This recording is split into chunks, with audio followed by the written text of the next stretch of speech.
Hello friends, I am Chevee. Welcome to my shed. How are you today? How's life in your world? How's things where you are? Hope it's all good and great and wonderful and fantastic. Everything here is wonderful and a bit concerning. I have a friend coming over tonight to playtest some of my games. Hopefully we will get through at least 2 games tonight. Maybe more. I don't know. It depends on how long he wants to stay and how long M wants to play. But we're testing my train game tonight, and we're testing the utilities project. And I've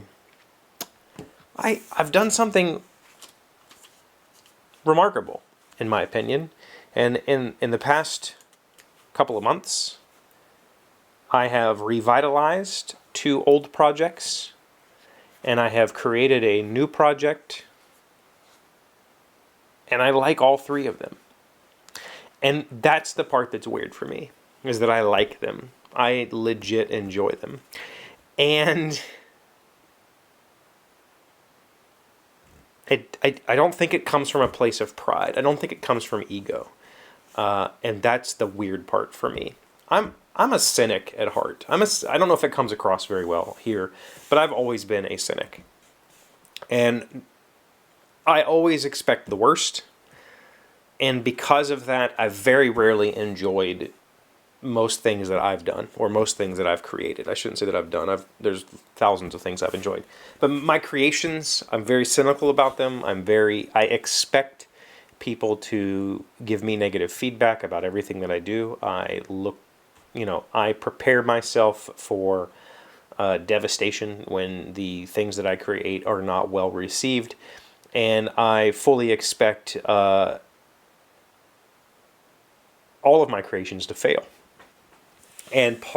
So some of that has meant that in the past, when I would work on games, I immediately didn't like them because I immediately thought that other people wouldn't like them. And I needed to find a space where I needed to take those projects to a place where I enjoyed them.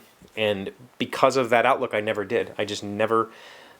I would say that of all of the projects I've worked on over the years, Hedeby is the one that I'm like, oh, and the dice game. I have a dice game that I designed for my kids, and I rethemed it as a Marine Corps game.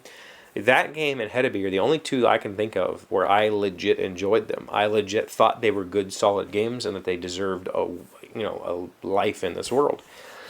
Here we are. It's been 6 or 7 years since I last worked on Hedeby, and I'm working on it again, and I think that it still has a lot of room to grow, but I'm still in love with it. It's not perfect. It needs a lot, but I'm still in love with it, and I'm actually really enjoying working on it. I haven't worked on it for the last 2 weeks or so because this train game has really been invasive it's really taken over my brain, because it's really good, and I'm really happy with it. But in just a month or 2 months' time, I've created something that's dangerous to me. It's dangerous to me because when I get absorbed in projects like this, when I get excited, that's what I'm trying to say. When I get excited about projects like this, I become insatiably, I don't even know if I'm saying that right, absorbed in them. I become lost in them, and I become enamored with them. And that can be a very dangerous place to be when you're a creative person, because if you become too close to the whatever it is, in this case it's 2 games, becoming too close means oftentimes that you're unwilling to make changes that need to be made. You're unwilling to modify things that need to be modified. I don't think that's the case here. I think that what I have is good. What I have is a solid foundation, and I am willing to trash all of it to make it better. And I have. There's been huge pieces of these games I've thrown away already, or I've started over, or I've completely given up on and tried something else. And there's still a lot of that to come. So I'm excited about this. And I have already sent out emails. I've sent out inquiry letters, basically, going way back in the day when I was trying to become a professional game designer. And I was going through the steps, and I was blogging about it, and I was doing seminars. I did seminars on game design, and I did online tutorials on game design. I talked a whole lot about inquiry letters, about rejections, about whatever the flyer, the handouts, or pitch sheet, or sales sheets. I talked about all of that stuff. I very rarely ever did it. I did it enough to be familiar with the process. I talked to enough publishers to be familiar with the process so that I could write about it. But I haven't done that stuff in at least 8 years. I don't think.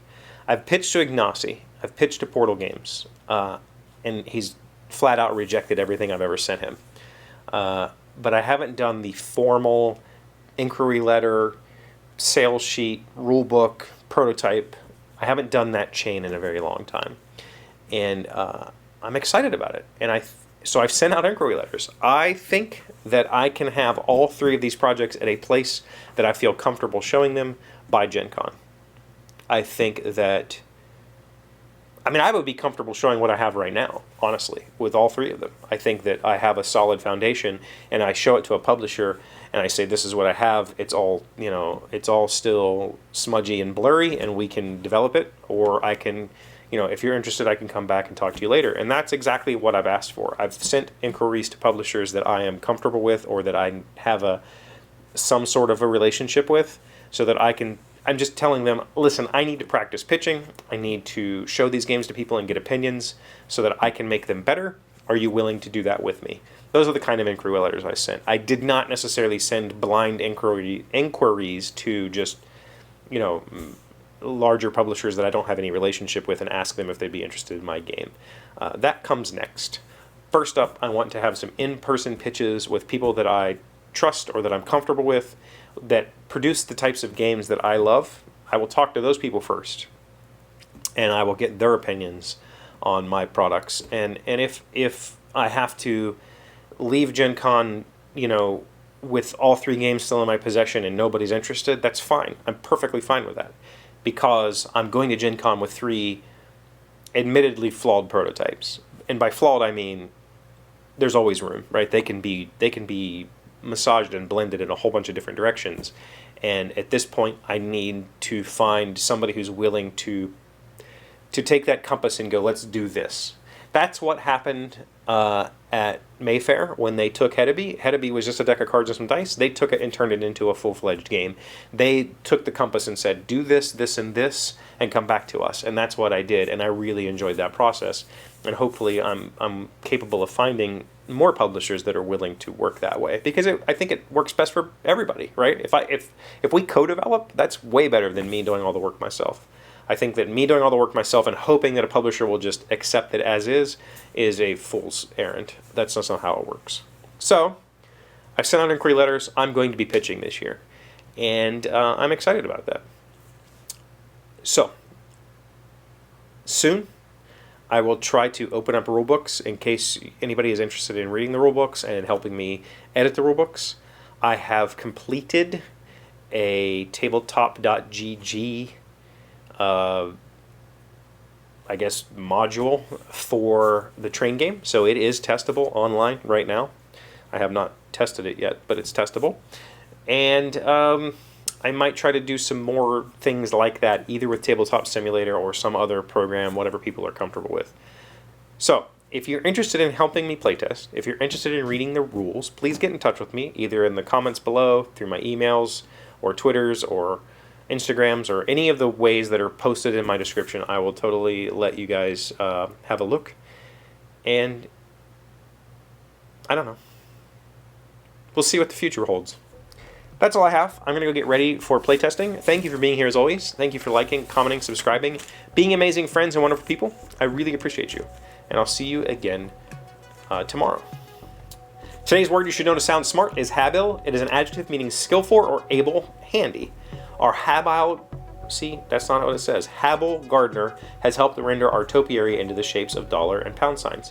Habile, H-A-B-I-L-E. Habile is how it's pronounced, or is how it's shown. Habile. Habile? Habile. I would have said habile had I capable. Habile. I see. I would have been wrong. And I was wrong because I said it wrong. Habble. You're very habble.